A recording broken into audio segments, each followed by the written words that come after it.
இலக்கிய நேயர்களுக்கு வணக்கம். நம்ம இலக்கிய சீரியலில் இன்றைக்கி என்ன சுவாரஸ்யமாக பார்க்க போகிறோன்னா, இந்த வீட்டில் இருக்கிறவங்களோட சுயரூபத்தினால தான் அங்கே ஒரு உயிருக்கு நம்ம ஜானகமாக போராடிட்டு இருக்காங்க.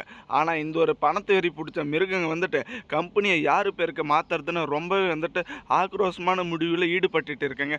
ஒரு பக்கம் இந்த பைரவி இருந்துக்கிட்டேன், இப்போ வந்த இந்த அஞ்சலி அவளோட பேரில் வந்துட்டு இந்த கம்பெனி கண்டிப்பாக போகிறதுக்கு எனக்கு விருப்பமே கிடையாது அப்படின்ற மாதிரி இவ்வளோ ஆணித்தனமாக சொல்கிறாங்க. என் பேருக்கு கார்த்திக், நீ வந்துட்டு கம்பெனியை மாற்று, பைரவி இன்ஸ்ட்ருமெண்ட் அப்படின்ற மாதிரி நீ கண்டிப்பாக மாற்றி தான் ஆகணும் அப்படின்ற மாதிரி ரொம்பவே வந்துட்டு ஒரு உரிமையோடு சொல்லிகிட்டு இருக்காங்க. யாருக்குமே வந்துட்டு தொந்தரவு வேணாம், பாரம் வேணாம், நான் வந்துட்டு குழுக்கள் முறையில் வந்துட்டு போடுறேன், 4 பேரோட பேரை எழுதி அப்படின்ற மாதிரி இந்த கார்த்திக் வந்துட்டு சரியான முடிவு தான் எடுத்திருக்காங்க. ஆனால் கண்டிப்பாக இப்படி ஒரு விஷயம் வந்துட்டு நடந்துட்டு இருக்கிறது நம்ம கௌதமுக்கு இலக்கியாவுக்கு மட்டும் தெரிய வந்துச்சு. இவங்களை உயிரோடு வந்துட்டு சமாதி கட்டுறது என்னமோ உண்மைதாங்க. ஏன்னா இந்த ஒரு கம்பெனிக்காக, இந்த ஒரு பணத்துக்காக தான் வந்துட்டு இப்படி ஒரு நிலைமையை வந்திருக்கு. அவங்கள வீட்டை விட்டு வெளியே அனுப்பிச்சிருக்காங்க. அதே சமயம் நம்ம ஜானகி அம்மா ஹார்ட் அட்டாக்னால் இப்போ உயிருக்கே போராடிட்டு இருக்காங்க.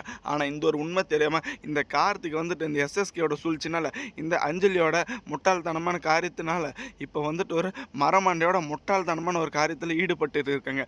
உண்மையிலே பார்த்தீங்கன்னா இவங்க வந்துட்டு இந்த ஒரு ஜென்மத்தில் திருந்த மாட்டாங்கன்னு நினைக்கிறவங்க மறக்காம உங்கள் கருத்துக்களை கமெண்ட் பண்ணுங்கள். ஒரு வழியாக பார்த்தீங்களான்னா இந்த ஒரு குழுக்களில் வந்துட்டு இந்த பைரவியோட பேர் தாங்க வந்திருக்கு. இந்த பைரவிக்கு சரியான சந்தோஷம். இது நான் வந்துட்டு ஆசைப்பட்டது எல்லாமே நடந்துச்சுன்னு. ஏன்னா அந்த ஒரு வீட்டில் வந்துட்டு முன்னாலே வந்துட்டு இந்த பைரவியோட பேரில் தாங்க அந்த ஒரு கம்பெனி இருந்தது. ஆனால் நம்ம இலக்கியாவோட சூழ்ச்சினால் அது எல்லாத்தையுமே அங்கீகாரத்தை வந்துட்டு அடிமட்டமாக வந்துட்டு ஒழிச்சிட்டாங்க. ஆனால் இப்போ திரும்ப வந்துட்டு அதே இடத்துக்கு போகிறோம் அப்படின்னு சொன்னதும் ரொம்பவே வந்துட்டு சந்தோஷமாக இருக்காங்க.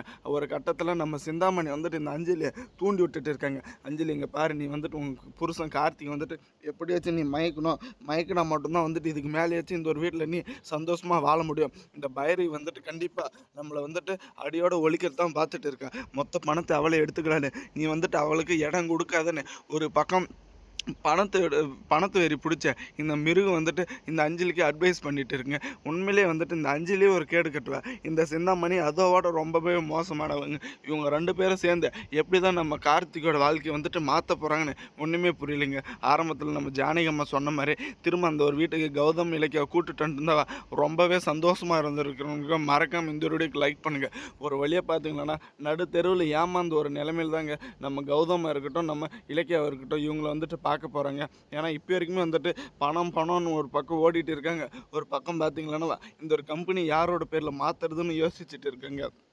ஆனாங்க ஜானகியோட உயிருக்கு வந்துட்டு போராடிட்டு இருக்கிற அந்த ஒரு நிலைமை கண்டிப்பாக இவங்களுக்கு யாருக்குமே தெரிய போகிறது கிடையாதுங்க. கூடிய சீக்கிரத்தில் அதுக்கான தண்டனை வந்துட்டு இவங்க அனுபவிக்க தாங்க போகிறாங்க. ஏன்னா இப்போ வரைக்குமே பார்த்தீங்களன்னா இந்த பைரவி வந்துட்டு ரொம்பவே வந்துட்டு ஒரு திமிரு பிடிச்ச நிலைமையில் நம்ம இலக்கிய மேலே மட்டும்தான் கோபமாக இருக்காங்க. ஆனால் கௌதம் மேலே கிடையாது. ஆனால் கௌதம் வந்துட்டு எப்பயுமே வந்துட்டு இந்த ஒரு வீட்டில் யாருக்குமே எந்த ஒரு அங்கீகாரமே கொடுக்காம தப்பு பண்ணவங்கள இருந்தால் கண்டிப்பாக அது யாராக இருந்தாலும் அதுக்கான தண்டனை அனுபவிச்சே தீரணும். அவங்கள வந்துட்டுனா பாவம் புண்ணியெல்லாம் பார்க்க மாட்டேன் அப்படின்ற மாதிரி இவ்வளோ உரிமையோடு தாங்க சொல்லிட்டு இருந்தாங்க. நம்ம ஜானகியோட நிலைமை தெரிஞ்சுக்கிட்டு கண்டிப்பாக இந்த கார்த்திக் வந்துட்டு அடுத்தபடியாக என்ன முடிவு எடுக்கிறாங்கன்னு தெரிஞ்சுதாங்க நம்ம கௌதமும் இலக்கியாவும் இவங்கள விட்டு வைக்கிறது. ஏன்னா இவ்வளோ வந்துட்டு சொன்ன கார்த்திக் இவ்வளோ வந்துட்டு வீட்டை விட்டு வெளியே அனுப்பிச்சு இந்த எஸ்எஸ்கே கூட கூட்டம் வந்துட்டு சேர்ந்து பண்ண தெரிஞ்ச கார்த்திகை கண்டிப்பாக அடுத்தது இந்த ஜானகி அம்மாவோட வாழ்க்கைக்கு வந்துட்டு என்ன பண்ணணுன்னு கண்டிப்பாக ஒரு விஷயம் தெரிஞ்சிருக்கணுங்க. அது மட்டும் சரியான முறையில் பண்ணலாம் உயிரோடு இந்த கார்த்திக் வந்துட்டு அடித்து கொள்வது தாங்க மறு வேலையை நம்ம கௌதமுக்கு. இவ்வளோ நாளாக வந்துட்டு தம்பி தான், சின்ன பையன்தான், தப்பு பண்ணால் மறந்துடுவோன்னு நினச்சி விட்டுட்டு இருந்தாங்க. ஆனால் இதுக்கு மேலே அப்படி ஒரு முட்டாள்தனமான காரியத்தை பண்ணாவா நம்ம கௌதம் இலக்கியாவும் நடுத்தருவில் நின்றுட்டு இருக்கிற நிலைமை கூட கண்டிப்பாக எல்லாருக்குமே வரப்போகுதுங்க. தேங்க்ஸ் ஃபார் வாட்சிங். இலக்கிய நேயர்களுக்கு மறக்காம உங்கள் கருத்துக்களை கமெண்ட் செக்ஷனில் கமெண்ட் பண்ணிட்டு போங்க.